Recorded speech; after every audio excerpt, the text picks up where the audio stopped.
who knows, right? Welcome everyone to our thing, right? Give it up for the Stupor Happy Hour. Yeah. This is the pre-party for the theatrical release of Disappearing Act at Planet Ant, February 9th and 10th, and February 16th and 17th, right? So if you enjoy what you see here, and you're all hyped up, you can put that energy somewhere else the next couple weekends. Book Suey is a member-owned book co-op. We do all for free because we love it and we love doing this and we love you. We love you. Thank you. See, that's why. That's why. Check out our events and clubs. We have various things around the room telling you what we do. This weekend, in fact, we have a fiction writing extravaganza from 2 to 6. Should be a good time. Pop in, have a good time with that. All right, so these are the readers all lined up and ready to go. And Stev is going to cap us off. And then we're going to have some music and fun and lots of good things. Also, I want to make note, sometimes it feels weird being up here and then everybody just looks at you silently, so don't be afraid to be like, yeah, or like emote in some way, or sigh, or just like, or, you know, like, yeah, poet, do the thing, right? Because we feed off you and it's about community, right? So, like I said, a whole bunch of readers lined up, pre-party, we got merch over there, we got, Stupor has totes, and beer pants, and Stupor mags and shirts. Pay for it at the register. The bookstore will be open. I've got one here I'm modeling. Yeah, we have a model. What size is that? This is a large size. That's a large size. Fits nicely over a long sleeve shirt, right? Oh, yes. Luxurious even. And you know what? It looks good when you're carrying a Stupor tote bag with you. It's full of Stupor. Yeah. Stupor. Yeah. And bring up Shane, who's going to read us 1 or 2 poems. He's going to read as much as he wants, and he's going to sit down, and then the rest of the thing's going to happen. And then the rest of the thing's going to happen. Good? Good? Good? Woo. Yeah!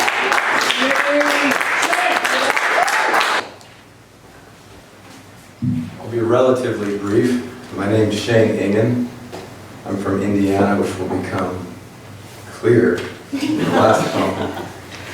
I've lost my voice recently, so if it cracks, it's not puberty, I swear to God. We've got 3 poems. One of them is very short, and I'll start with that one. I don't really like haikus that much. It's always struck me as like petty bourgeois sort of pastime.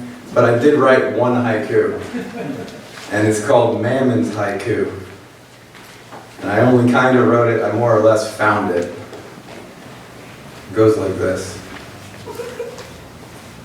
This property is under 24-hour camera surveillance. It doubles as a sign. You don't need to clap.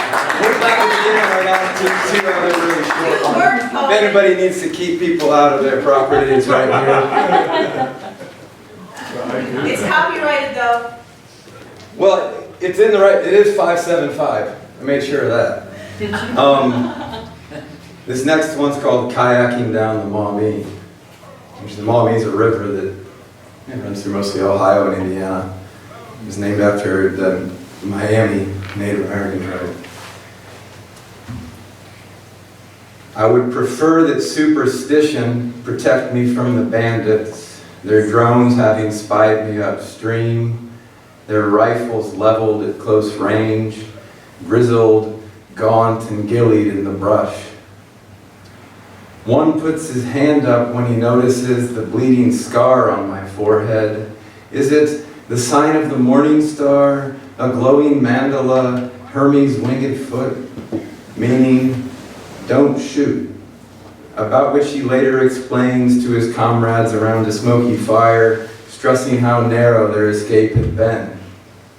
Do not kill a holy man for the sack of dry beans or fragrant knots of golden hair he carries, because doing so has been known to bring with it an outbreak of pustules or sudden wildfires or a season of stillborns.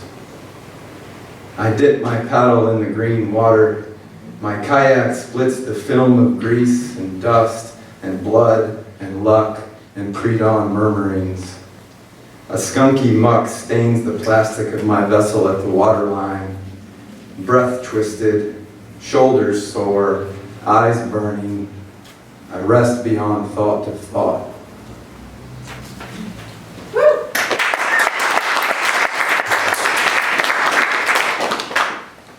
I thought of a subtitle or an alternative title for this last one.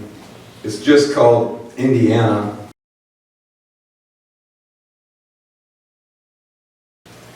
But the alternative title, we'll call it Indiana, or Report from your Hudson Valley, your Marin County, your Big Island. Neither is it cursed, your Washington, D.C., your Black Canyon, your Walt Disney World Resort. And no, God has not forgotten us, not at least the one so many of us worship. He forgets very little, this God, like a spurned woman or a slighted man. The politicians, I suppose, have either forgotten us or found us useful and willing pawns in this or that power play. Perhaps we have forgotten ourselves. At the very least, certain among us have forgotten their history lessons. Last Tuesday, I drove from my home in Fremont, Indiana, to the border of Canada in 2 hours flat. A stranger in this land might wonder then why my neighbor proudly flies a Confederate flag. Never mind the stranger, anyone might wonder, even a Hoosier, and to our credit, many of us do. I'm beginning to worry that this is beginning to sound a bit like a piece of moralizing, and that it will in turn serve to encourage the opinions of an odious type, the type that, let it be said, often reads poetry. So allow me now to head things off with a pass. Hello, comfortable office chair sitter. Hello, vacationer to Tuscany or Vietnam. Hello, marketing director, college professor, regional manager, copy editor, librarian, trust fund baby, nonprofit desk warmer, etc. Hello, 20-year fixed-rate mortgage holder who in your brand new imported hatchback with the backup camera and roof rack, radio tuned to NPR, heated seat warming your mushy or bony or tight or calipigian bottom. You who, I'm talking to you. You who every evening upon returning home lumbers vehicularly over ridiculous curves. Hello, men and women of suburbia, denizens of the green-faced wasteland, land of pooper-scoopers and syrupy lattes. Hello, couple with a cute little place on Oak or Elm or 2nd or 14th in your lovely college town or nice neighborhood, quiet little corner of the city. Hello, we are your neighbors and we see you. We hear that storm you were scoffing up, how you snigger amongst yourselves, repeating back to each other the same 3 or 4 inane, self-satisfied opinions. We do not like you. We have a hard time imagining how you could ever like yourself. Your morality is so much vitamin water. We will not buy it. We will, however, get your mail for you and keep an eye on the house while you are away on vacation. We hope you will do the same for us when we take our annual trip to Virginia Beach over spring break. Yeah!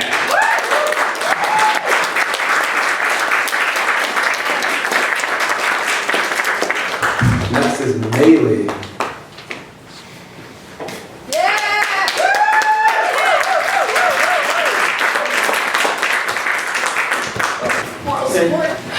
Thank you. I'm Maylee. I come to the Flash Fiction Writing Club here, and Kat sent me an email asking me to read at this, and I didn't have anything that I had previously written that I thought was like good enough, like that, or that fit the theme. So I wrote this specifically for tonight, and I was told that the theme was crime and mystery, improbable and absurd. And I don't know much about crime or mystery, but when I think of improbable, I think of game shows, and I think of how how they say, like, if you go on a multiple choice game show without studying, you get a 25% chance of getting any question right. So this is a story about me losing on Jeopardy, which it's fiction, didn't actually happen, but I did name it 100% true story, that actually happened. Yeah. When you go on Jeopardy without having studied first, you have a 25% chance of getting any question right. A 25% chance to me is mildly improbable, but not impossible. Today I'm competing against Roger Rabbit. Oh no, it's not him actually, it's the pink Energizer Bunny. I feel stupid that I got them confused. Am I a racist? Rabbitist? The pink Energizer Bunny. Oh, how I envy him. How much Adderall would I need to run the way he does? He wouldn't prioritize a 13-hour depression nap/coma over his neuroscience midterm. He is probably the kind of overachiever my parents wanted me to be. During the commercial break, Rebecca Black's Friday plays softly on speakers while the audience talks amongst themselves. Rebecca Black, I'm so sorry I hated on you in middle school. I also am kicking in the backseat, the middle backseat specifically. I glanced over at my other contestant. Is that literally Satan? I don't know what Satan looks like, but I imagine her like the clown from the Stephen King book, looking different to everyone based on their own personal demons. I suppose one could say it was literally Satan, but in a figurative sense. Ariana Grande said that God is a woman. I don't disagree, but to me, Satan is also a woman. People talk about toxic masculinity, but toxic femininity is its own beast. The music stops and the audience shuts up. Jeopardy! Satan selects question 1 for 500, philosophy. Question 1, what is the meaning of life? A single cell or a collection of cells capable of reproducing sexually or asexually. B, but a moment, a meaningless grain of sand. C, orange juice.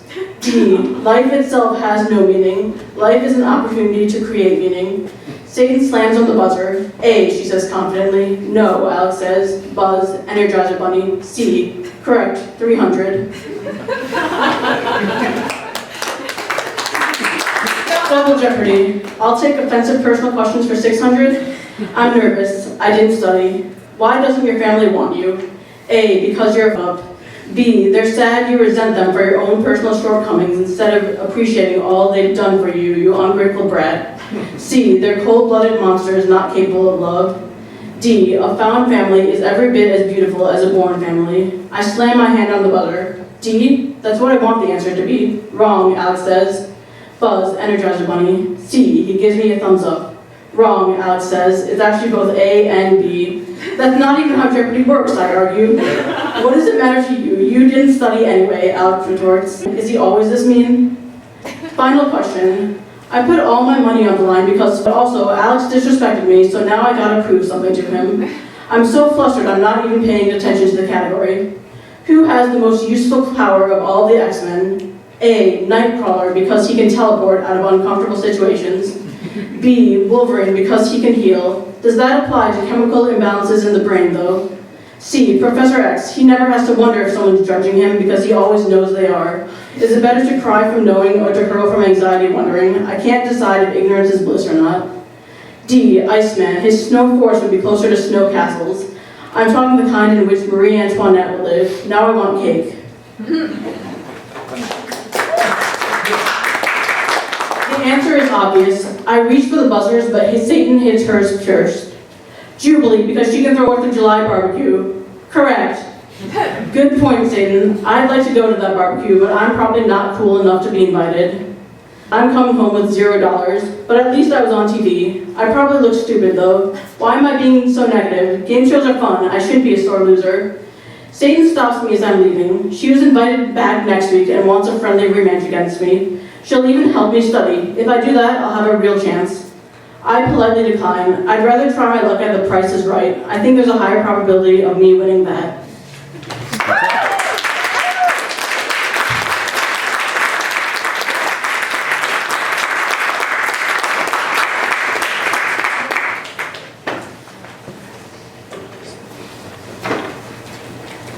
Yeah, Valeria, let's go.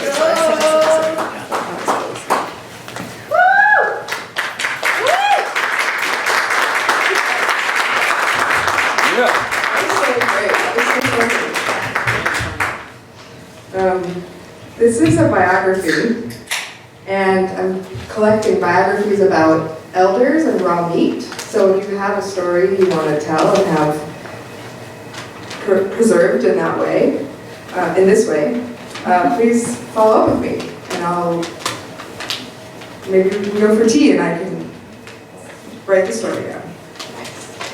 This is, I called it Pepper, still figuring out the title. Each night, Kateri Boucher's grandfather sipped a generous pour of whiskey in a Hennessy-branded glass. A few times a month, he ate 4 saltines smeared with uncooked ground beef, enjoyed plain except for some salt and pepper. He told Kateri once that he'd been doing this his whole life. His name was Wilfred Charles Boucher Jr., but he went by Willie or Butch. He was the youngest of 10 children, 8 of them brothers.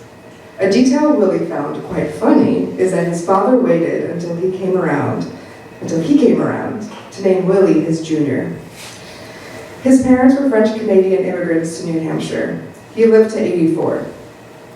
Willie lived at a time when being white, enlisting in the army, and working as an accountant could pay his and some of the grandkids' bills. He raised 3 children, 3 really good children. One passed far too soon. Willie talked about seeing him on his deathbed. Once for Christmas, Willie gifted both of his middle-aged sons a toy boat. He laughed harder than anyone else when they unwrapped their boxes. He chortled and guffawed and clapped his swollen arthritic hands. He grabbed his face and rocked back and forth with glee at his own prank. He spent 70 years of his life in the same Victorian-style house at the intersection of 2 lively downtown streets in Manchester, New Hampshire, a small mill city. Most rooms were wallpapered with flower or checkerboard prints. Most floors were hardwood, and most atmospheres were set by soft ambient light from Tiffany-style lampware. In old age, Willie would snore away summer nights in a white wicker lounge chair, his chin resting on his broad chest. Right out front of the porch, there is a thriving horse chestnut tree that Willie planted shortly after moving into his longtime home. His dad died near that tree, on the front lawn, of a heart attack. In those last moments, he urged Willie to take care of his mom. When Willie's mom died, passing inside the house, she urged Willie to take care of the home. The home had ghosts and much energy of the unalive, far beyond the souls of the nuclear family. Pretty much everyone who stayed with Willie has attested to some kind of spirit presence. Back in the day of Willie's childhood, in the French-Canadian Quarter in Manchester, it was common for people's homes to double as other businesses. In Willie's case, the house doubled as a funeral home. There was a room in the back, off the kitchen, that was used as the embalming room because it stayed chilly. The body would be brought through the entire house. First the kitchen, then the dining room, then the living room, and finally into the front parlor for viewings. One day, as Willie's mother was cooking a big pot of soup, an unnamed deceased person was being carried out of the embalming room. The corpse's arm fell into the bubbling pot. That was when a line was drawn by Willie's mother, and an exterior door leading to the embalming room was installed. Willie's mother was a card reader. She would invite people inside to read their tea leaves. She made notable predictions and tuned in closely to the other realm. Willie was proud of her and loved telling these stories. Willie also loved music. It was common to find him and his partner Annette seated on a wooden church pew in their home, singing Frank Sinatra together. He would scat and growl Billie Holiday's All of Me with a bandaged leg resting atop a homemade washtub base. As the song went on, his plucking became less precise, but his bright smiling face maintained intimate eye contact, the likes of which only a truly contented gentleman could muster. His was the energy of a man beloved by every single person he called home. Thank you.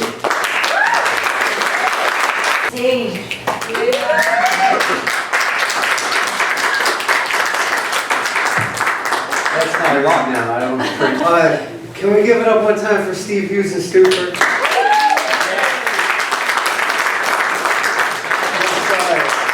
line. the longevity of Stupor, the multimedia collaboration, the writing, the observations of people. That's just, and so it's so good to read with Steve and for Steve. And I hope everybody checks out the adaptation. I like your tie, man. I just got a really quick story. It's called Video Bloody Inn. It's not like a bloody inn, like English. It's just a comedy. It's a video, it's a comedy, bloody comedy. Once upon a time, there was a dog named Hunter. He had a disease on his nose. Nobody really cared. He was in a band called the Bloody Videos. They played every other Thursday night at the Highway Inn. That's where I met Hunter. It was my 16th birthday. I didn't drive my car because I knew I was going to drink a Four Loko. I always liked the name Four Loko. I wonder if they are trying to say that there are four kinds of crazy, like the south, the east, the north, and the west, like fire and water and wind and the earth. I like the green and red flavored one. Hunter played keys, wore sunglasses, never said a word, never even nodded, or the opposite of nodded his head. He was a pretty stable dog. His body seemed to be in the right place. What I wanted more than anything that night was to meet the owner of the Highway Inn. Her name was Laura Simpson. I'd heard a rumor that she knew how to get out of this town. That there was a key that led to a door, that led to a candlelit hallway, that led to a train. As you can imagine, I was highly motivated to get out of this town. Unless you can't imagine, can you? What you are capable of and not capable of imagining is a question that feels outside of my jurisdiction. It's hard to pinpoint how much I have to do with anything. What I'll say is this. I never got the opportunity to meet Laura Simpson. She never showed her face. And so she never showed the opportunity to have a conversation, nor the opportunity to get the key to the door to the hallway to the train. What did happen was I got to split a Four Loko with Hunter the dog. He had orange and blue flavor. He said, "What's up, dog? How are you feeling?" I proceeded to tell him what was up and what I was feeling. He said, no, I wasn't actually asking. I was just saying hi. I said, I get it. I get it now. People, dogs too. They're always asking me what's up. They don't always want to know. Sometimes they're just saying hello. Thank you, everyone.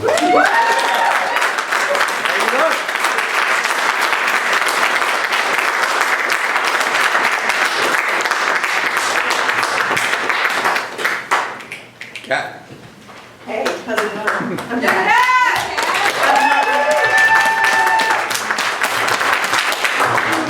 Steve a little taller, we'll go over here. All right, yeah, you gotta get through me to get to Steve. Final boss. Yes. All right, one regular sized poem, one short poem, and then the showrunner. Cigarette break on the south side. Living here is only living at night, catching the last train to the last bus, waiting in vapor after second shift. There's a coffee shop with a shot and a sidewalk, the city whose rhythm I found like some idiot savant of late hours and neon signs, air damp, greedy with hands on the sides of my neck, behind my arms, small on my back. I don't ask it to stop. I don't ask Pittsburgh to stop touching me like this. I ask about my stoop sister, who wrote a diary full of letters to Paulie while we laid in bed and watched Mary Tyler Moore on her smartphone. Why did she mourn a man we only met because it was midnight on Easter Sunday? I asked why Paulie walked along Brereton Street up and down the double yellow line. He said it was the only way to travel.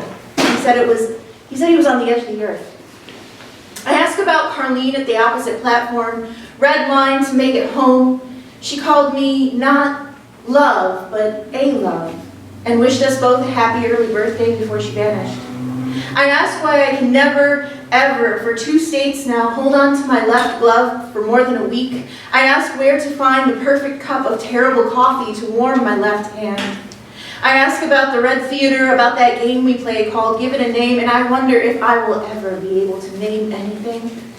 I ask until atmospheric pressure is a migraine. Damp hands clench into downpour. Under slick of rain-dripping fry grease from my skin, the pavement is strung like a strand of prayer flags.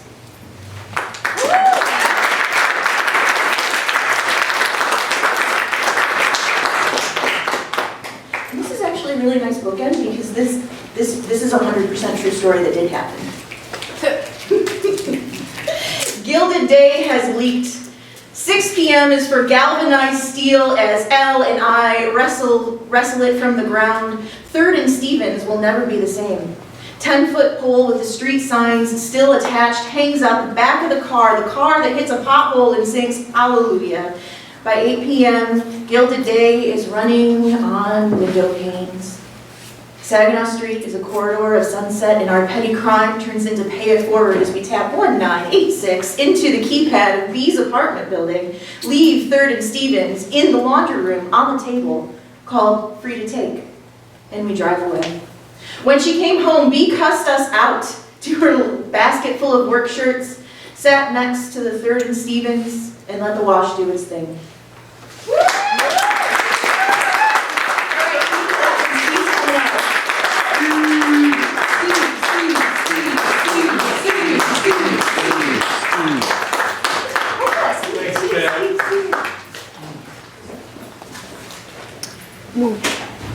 Thanks, Kat. Thank you, Eli. Thank you, Book Suey. Because Book Suey rules. Yay! Book Suey is like the best thing that's happened in this neighborhood in a long time. Thank you, Book Suey. You make my life better. Truly, this place is awesome. So, all hail Book Suey. And so I'm pleased to be here at Book Suey tonight with these 2 Stupors. These 2 Stupors were both laid out by the Hinterlands Performance Group that works here in Hamtramck. This one, the Hinterlands released here in 2022, and this one I just kept in my file until today. And so I'm especially excited that the Planet Ant is going to be performing these 2 issues, Disappearing Act first, and Secret Sickness. They're blended together. There's like, the stories in these issues are a little bit different than the other issues. They overlap a little bit. So the folks that are in one story appear in another story, and there's also, throughout the collection, all these 10 stories that are in here, there's like an overarching kind of story that weaves the whole thing together. So these are sort of like special weirdo Stupors here. And Steve, when are they performing? They're performing it at Planet Ant. These are my posters here. They are doing it next weekend and the following weekend. So you can get tickets on, if you go to planetant.com or whatever it is. And they do have tickets. I think it's $25 at the door and $20 if you buy them before. So buy them before. And truly, the actors, I've been going to the rehearsals and they're amazing. And just like super excited and tickled pink and all the other colors that you could be tickled. And so it's going to be a wonderful show. Steve, it's Stupor Bowl Saturday. And yeah, it'll be Stupor Bowl Saturday next week, right? Or Sunday, or Friday and Saturday, Sunday. So I'm going to read just a couple stories out of the new issue and Disappearing Act. This one here is called Hamtramck Gothic, referencing that Gothic, the American Gothic painting. I keep thinking how my boss threw that report on my desk, then dropped to her knees, yanked her hair, and made this horrible guttural moan. I know I messed up, but she didn't need to do that. I mean, why not just fire me like a normal person? I'm depressed enough since me and Francine moved to Hamtramck. All these stories are set in Hamtramck. They were all collected from people I met at bars in Hamtramck. So. Things just feel so stacked against us. Too bad going to art school makes her no money. She seems to think it's all worth it, even though she's studying under this professor whose work is nothing like hers. His paintings are all hyper-realistic, like super accurate, especially when it comes to... That same day I lose my job, she tells me that he asked if she would pose nude for him. Nude? Yeah, she goes, would that be okay? No, I say, it would not be okay. I can't believe you're even considering it. He totally just wants to get you in the sack. No, Raymond, it's not like that. Well, it's a weird thing to ask your student. Then, like, later that day, or then, like a day later, she says her professor wants to know if I might consider posing too. Both of us, bare skin together in the buff. Really? I say. The weird thing is that I'm kind of flattered. You think he'll want to paint us standing in front of our house? Husband and wife side by side, maybe smoking and drinking beers? Maybe, she says, it'll be our Hamtramck Gothic. How much is he paying? Well, he's not, she says. Oh, well, he needs to pay or we're not doing it. But you'll do it for money, she asks? Sure, if he's paying. Because all this talk about being naked has me stirred up, I run my fingers into her bell loops and push myself against her. Maybe later she says, I'm starving and there's nothing to eat. After some head scratching, we decided it's a good night to go to the Outer Limits Lounge. They have $1 hot dogs, they did used to. Plus her friend Greg is bartending and will probably hook us up. We scraped together our money, a whopping $37.37, and head out. It's dark and yucky, and since the snow melted, trash is everywhere. I swear March puts a spell of misery on this city. It's too gross to walk, so we take the car. That should be fine, but when I turn the corner at Kniff, something goes wrong. There's a clunk and a grind, and when I hit the brake, a wheel goes rolling past. Tops the curb and falls over in front of this lame hipster art gallery. I remember thinking, huh, that's a familiar looking hubcap. Now our busted car is totally blocking the intersection. Pretty soon cop shows up. Without getting out of his car, he says, looks like you sheared your lugs off. His flashing lights make the whole scene feel dizzy. It's beyond bad, and now it just feels ridiculous. Suddenly, we own this intersection. Why not pose right here for a painting professor? Just strip naked in the street. I mean, this just seems like it would be a more true representation, a postcard of our life. Broke, starving, and thirsty for drinks, and mostly still in love. Tell your professor we'll do it for $37. She starts to laugh. I pull her to me and kiss her. Just then the rain starts. By the time our tow arrives, it is soaked through my jacket and is dripping from her hair. We walk the rest of the way to the bar. Inside it's warm and dry. We drape our soggy coats over some chairs, and her friend Greg shouts his hello and cracks beers for us. Hot dogs, he asks? I order 3 and she gets 2. We dress them with ketchup and mustard and crunchy bits of onion. Even though they are totally ordinary, they're just about the best thing ever. And it feels like things are looking up. Maybe they are. Maybe somehow this beer and these hot dogs have the power to realign the broken universe, or repair our messy lives, and maybe pave the way for some late night loving. At that moment, I believe they do.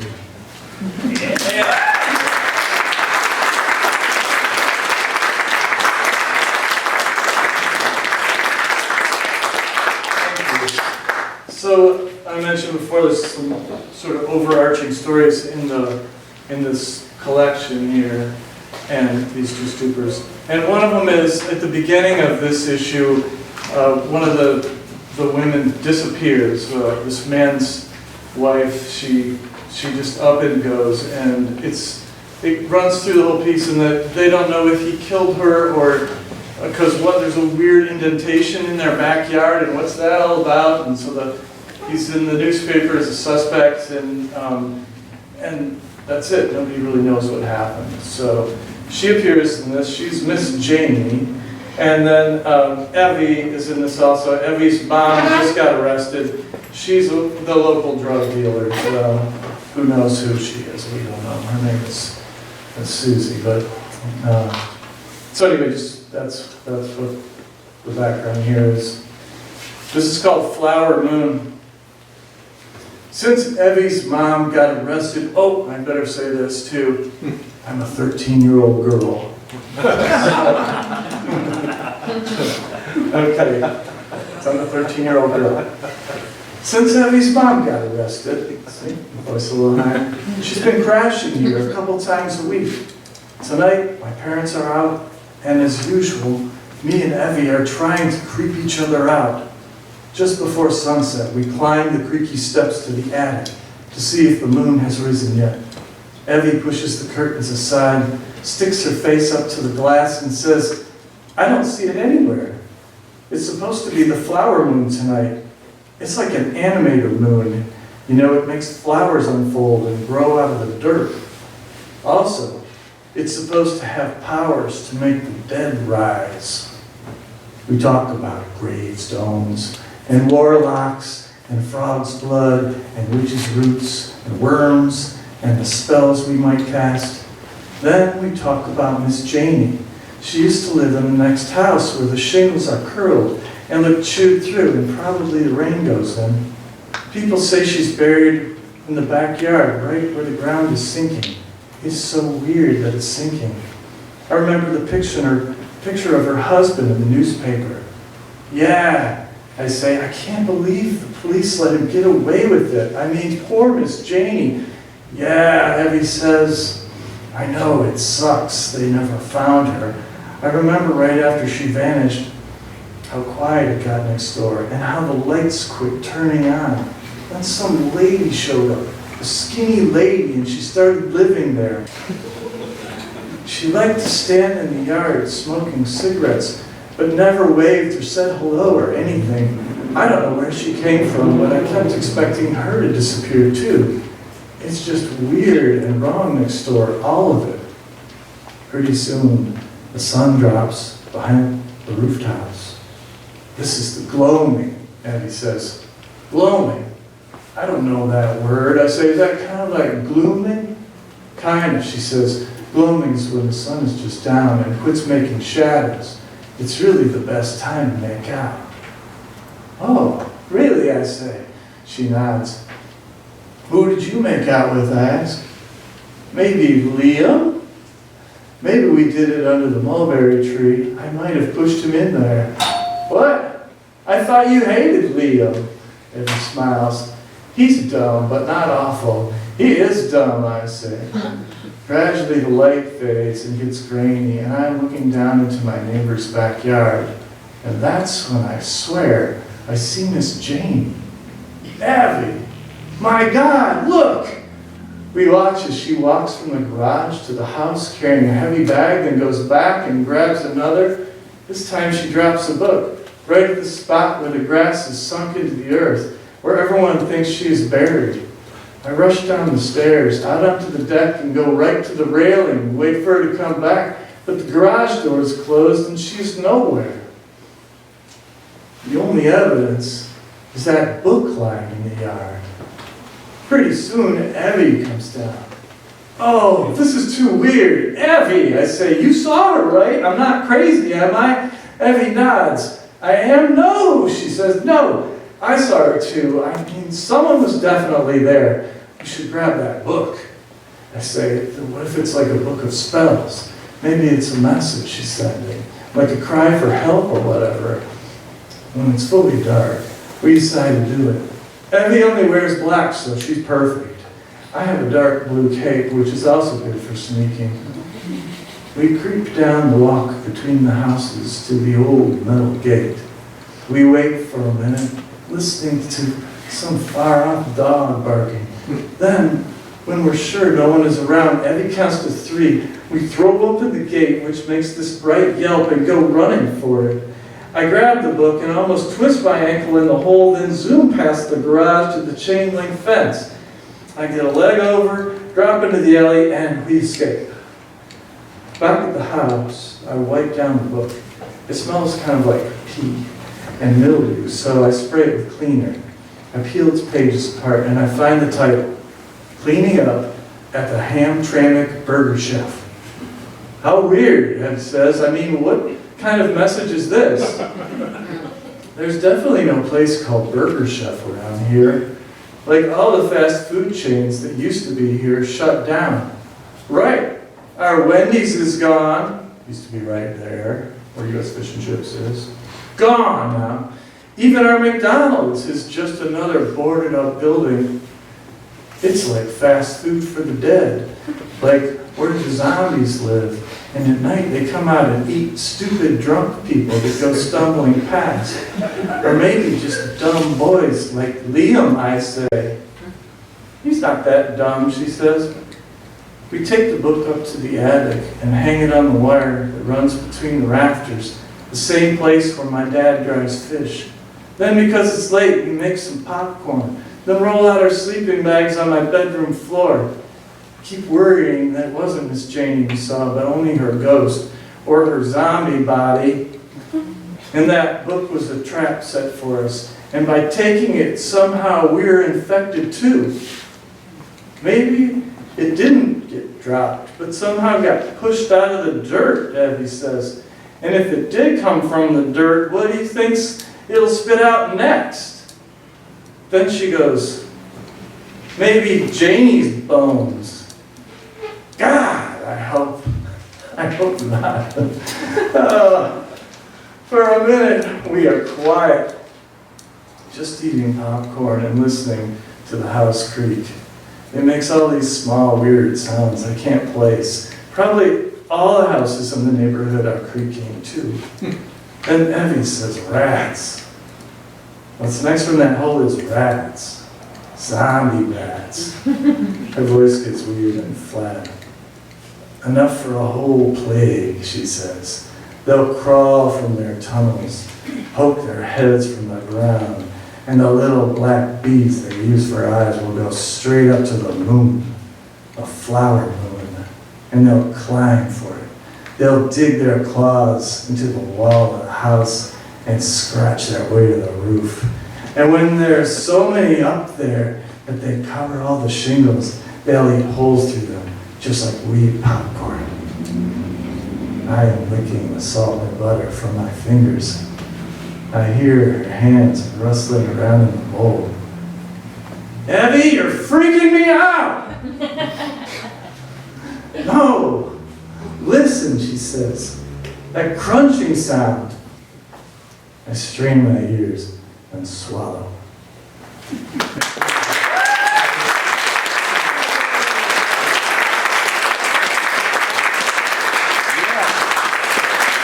Thank you so much. And please, if you can, come to see the show at Planet Ant. I think it really is going to be an important literary event happening in Hamtramck. And if you can, check it out. Now, and we're going to have a performance now by, who